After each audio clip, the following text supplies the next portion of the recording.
Hello बच्चों। पिछले दो क्लासेस से हम लोग रासायनिक अभिक्रियाएं क्या हैं, रासायनिक अभिक्रियाओं को कैसे लिखा जाता है, उसको कैसे संतुलित किया जाता है और रासायनिक अभिक्रियाओं के प्रकार को हम देख रहे थे। व्हाट इज केमिकल रिएक्शन और हम केमिकल रिएक्शन को कैसे लिखें, उसको कैसे बैलेंस करें। और हमने केमिकल रिएक्शन के दो टाइप्स, एडिशन रिएक्शन और डिकम्पोजिशन रिएक्शन को विस्तार से समझा। जब मैं आपको ये सब बता रही थी तो मैंने आपको साथ साथ में ऊष्माक्षेपीय अभिक्रिया और दहन अभिक्रिया, एक्सोथर्मिक रिएक्शन और कंब्यूशन रिएक्शन के बारे में भी संक्षिप्त में जानकारी दी। बच्चों, आज हम पढ़ेंगे प्रतिस्थापन अभिक्रिया या डिस्प्लेसमेंट रिएक्शन। बच्चों, इस अभिक्रिया को समझने से पहले हम एक छोटी सी एक्टिविटी देखेंगे और उसके बाद ही बच्चों इसके बारे में समझेंगे। बच्चों, यदि एक लोहे की कील या ऑलपिन लिया जाए, ये लोहे का कील है या ऑलपिन है जिसमें से हम लोग जंग को साफ कर लेंगे और उसके बाद इसे हम कॉपर सल्फेट के एक विलयन में, जो कि नीले रंग का होता है, डाल दें। एक पात्र में हमने कॉपर सल्फेट का विलयन बना के रख लिया है जिसमें हम लोहे की जंग को साफ करके कील को डाल देते हैं और उसके बाद इस पात्र को या इस बीकर को 30 मिनट के लिए छोड़ देते हैं। जब 30 मिनट के बाद इस बीकर का ऑब्जर्वेशन जब हम करेंगे तो हम पाएंगे कि जो लोहे की जो कील है वो भूरे रंग की हो जाती है और जो कॉपर सल्फेट का नीला विलयन है उसका रंग भी हल्का पड़ जाता है, वो भी हल्के भूरे रंग का हो जाता है। बच्चों, इस रासायनिक परिवर्तन को यदि हम समीकरण के रूप में व्यक्त करें तो कुछ इस प्रकार से हम लिख सकते हैं। हमने लोहे की कील को कॉपर सल्फेट के नीले विलयन में डाला है, तो बच्चों क्या परिवर्तन हुआ है? देखिए, जो कॉपर सल्फेट है वो फेरस सल्फेट में बदल गया है और कॉपर बाहर निकल गया है। बच्चों, आप इस रिएक्शन को थोड़ा सा ध्यान से देखेंगे तो आप समझ जाएंगे कि प्रतिस्थापन अभिक्रिया क्या है। बच्चों, जो लोहा है वो कॉपर सल्फेट के इस यौगिक से कॉपर को हटा दे रहा है, प्रतिस्थापित कर दे रहा है और वो फेरस सल्फेट बना ले रहा है और ये कॉपर जो है वो इस यौगिक को छोड़कर बाहर निकल जा रहा है।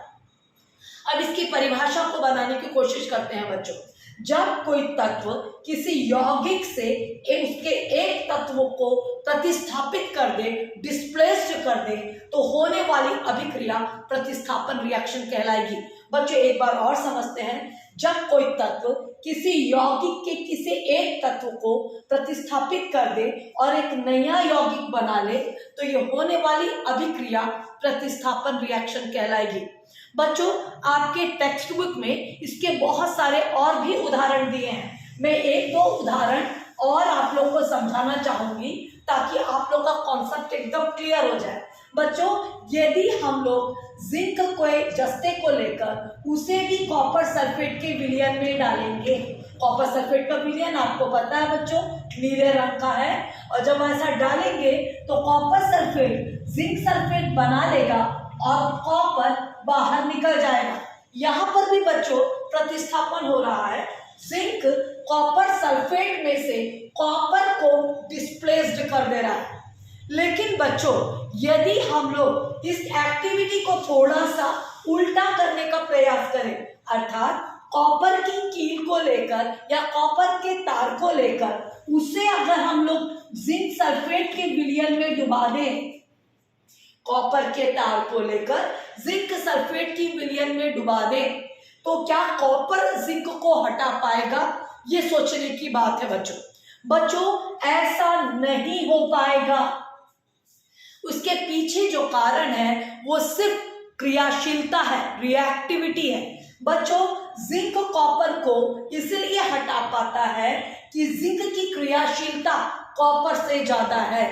वैसे जो हमने एक्टिविटी एक मैंने बताया था, जब लोहा कॉपर को इसीलिए हटा पाया क्योंकि लोहा की क्रियाशीलता कॉपर सल्फेट के कॉपर से अधिक है, जबकि कॉपर की क्रियाशीलता कम होने के कारण वो जिंक को डिस्प्लेस्ड नहीं कर सकता। बच्चों, डिस्प्लेसमेंट को अगर हमको सही रीति से करना है तो हमको कुछ यौगिकों की क्रियाशीलता का क्रम पता होना चाहिए। क्रियाशीलता का क्रम बच्चों विद्युत रासायनिक श्रेणी के द्वारा ज्ञात किया जाता है, जो वैज्ञानिकों के द्वारा उनके मानक अपचयन विभव के आधार पर दिया गया है। क्लास 9th में और 10th में इससे ज़्यादा विस्तार से जानकारी की आवश्यकता नहीं है, लेकिन बस आप अभी इतना समझ जाएं कि जिंक कॉपर को हटा सकता है, लेकिन कॉपर जिंक को नहीं हटा सकता। वो सिर्फ इसलिए है क्योंकि कॉपर की रिएक्टिविटी जिंक से कम है। जब आप हायर क्लास में जाएंगे और रिएक्टिविटी सीरीज को समझेंगे, तब कौन किसको डिस्प्लेस कर पाएगा और कौन किसको डिस्प्लेस नहीं कर पाएगा वो आपको समझ में आ जाएगा। फिलहाल छोटे क्लासेस के लिए इतनी जानकारी पर्याप्त है। चलिए बच्चों, अब हम लोग एक अन्य अभिक्रिया को भी समझेंगे। ओके, चलिए अब हम समझेंगे द्विक प्रतिस्थापन अभिक्रिया, डबल डिस्प्लेसमेंट रिएक्शन। द्विक प्रतिस्थापन अभिक्रिया, डबल डिस्प्लेसमेंट रिएक्शन। बच्चों यहाँ पे नाम से ही लग रहा है एक प्रतिस्थापन नहीं होना है, दो प्रतिस्थापन होना है। कैसे होना है ये भी हम शुरू में एक एक्टिविटी से समझेंगे। बच्चों, यदि हम एक परखनली लें और उस परखनली में सोडियम सल्फेट का विलयन ले लें, जो कि एक ट्रांसपेरेंट पारदर्शी विलयन होगा, एक और परखनली लें और उस परखनली में बच्चों हम लोग बेरियम क्लोराइड का पारदर्शी विलयन ले लें। बच्चों, हमने दो विलयन लिया है। एक हमने जो लिया है बच्चों वो लिया है सोडियम सल्फेट का विलयन, और एक हमने लिया है बच्चों बेरियम क्लोराइड का विलयन। दोनों ही विलयन बच्चों पारदर्शी है। जब इन दोनों परखनली के विलयन को मिला दिया जाए तो तुरंत ही बच्चों एक ऐसा विलयन प्राप्त होता है जो सफेद रंग का अवशेप होता है, बिल्कुल व्हाइट कलर का प्रेसिपिटेट होता है। दोनों पारदर्शी विलयन आपस में मिलने से एक व्हाइट प्रेसिपिटेट वाला सॉल्यूशन तैयार करते हैं। बच्चों, यदि इस हुए रासायनिक परिवर्तन को भी हम केमिकल इक्वेशन के रूप में लिखें तो हमें ऐसा रिएक्शन मिलेगा। बच्चों, अगर हम सोडियम सल्फेट में बेरियम क्लोराइड को मिला दें, हमने दो यौगिकों का पारदर्शी विलयन था उसे मिला दिया, तो देखो बच्चों क्या बना, सोडियम क्लोराइड बना, साथ में बच्चों बेरियम सल्फेट बना। मतलब अब ध्यान से आप इस रिएक्शन को देखिए बच्चों बेरियम क्लोरीन का साथ छोड़कर बेरियम सल्फेट का साथ बनाकर बेरियम सल्फेट बना ले रहा है, जबकि सोडियम सल्फेट का साथ छोड़कर सोडियम क्लोरीन के साथ सोडियम क्लोराइड बना ले रहा है। बच्चों, जो ये सफेद अवशेप आया है, व्हाइट प्रेसिपिटेट आया है, वो बेरियम सल्फेट का आया है। नमक का जो विलयन है वो पारदर्शी विलयन होता है। यहाँ पे आप अब बड़े आसानी से डबल डिस्प्लेसमेंट को समझ सकते हैं। बच्चों, दो डिस्प्लेसमेंट, दो प्रतिस्थापन यहाँ हम देख सकते हैं। बेरियम हटा है, बेरियम प्रतिस्थापित किया है सोडियम को और बेरियम सल्फेट बना लिया है। सोडियम प्रतिस्थापित किया है बेरियम को और सोडियम क्लोराइड बना लिया है। बच्चों, इसे ही हम लोग डबल डिस्प्लेसमेंट रिएक्शन कहते हैं। बच्चों, कई प्रकार के डबल डिस्प्लेसमेंट रिएक्शन के और भी एग्जाम्पल आपको अपने टेक्स्ट बुक में मिल जाएंगे। हम एक आध रिएक्शन को और समझते हैं और इस कॉन्सेप्ट को, अवधारणा को समझने का प्रयास करते हैं। चलिए बच्चों, एक और रिएक्शन देखते हैं। बच्चों, यदि लेड नाइट्रेट, ये है लेड नाइट्रेट, सूत्र है बच्चों PbNO3 ट्वाइस। इसको बच्चों, इसके विलयन को जो कि पारदर्शी होगा, पोटेशियम आयोडाइड का विलयन, ये भी पारदर्शी होगा। इन दोनों विलयन को अगर हम मिलाएंगे बच्चों तो यहाँ पे भी डबल डिस्प्लेसमेंट देखने को मिलेगा, क्योंकि दोनों यौगिक है। पोटेशियम नाइट्रेट से जुड़ जाएगा और लेड आयोडाइड से जुड़ जाएगा। देखिए बच्चों क्या बनेगा, PbI बन जाएगा, लेड आयोडाइड बन जाएगा और पोटेशियम नाइट्रेट से जुड़कर यहाँ पर पोटेशियम नाइट्रेट बना लेगा। इस तरह बच्चों हम लोग डबल डिस्प्लेसमेंट को यहाँ देख रहे हैं, पोटेशियम नाइट्रेट के साथ पोटेशियम नाइट्रेट और लेड आयोडीन के साथ लेड आयोडाइड बना ले रहा है। बच्चों यहाँ पर भी हम लोगों को रंग परिवर्तन देखने को मिलेगा, ये पीले रंग का अवशेप होगा बच्चों, जबकि हमने जिससे अभिक्रिया कराई थी ये दोनों पारदर्शी विलयन था और जब डिस्प्लेसमेंट हो गया, डबल डिस्प्लेसमेंट कंप्लीट हो गया तो येलो कलर का प्रेसिपिटेट हमको प्राप्त हुआ। बच्चों ये एक और उदाहरण है जो आपके किताब में आपको दिखाई देगा। बच्चों एक और रिएक्शन को देखते हैं, वहां पे भी हम लोग द्विक प्रतिस्थापन को देख सकते हैं। जैसे बच्चों NaOH जो कि सोडियम हाइड्रोक्साइड एक क्षार है, इसमें यदि हाइड्रोक्लोरिक अम्ल जो कि एक अम्ल है, सोडियम हाइड्रोक्साइड हाइड्रोक्लोरिक अम्ल, जब इनको आपस में मिलाते हैं बच्चों तो सोडियम क्लोरीन के साथ सोडियम क्लोराइड बना लेता है और OH के साथ पानी बना लेता है। बच्चों ये भी डिस्प्लेसमेंट रिएक्शन है, लेकिन इस डिस्प्लेसमेंट रिएक्शन के दौरान किसी भी प्रकार का अवशेप प्राप्त नहीं होता।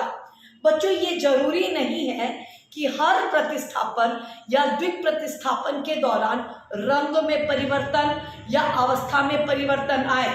मैंने आपको शुरू में बताया था कि केमिकल चेंज के दौरान रंग परिवर्तन, अवस्था परिवर्तन आ सकता है, नहीं भी आ सकता है।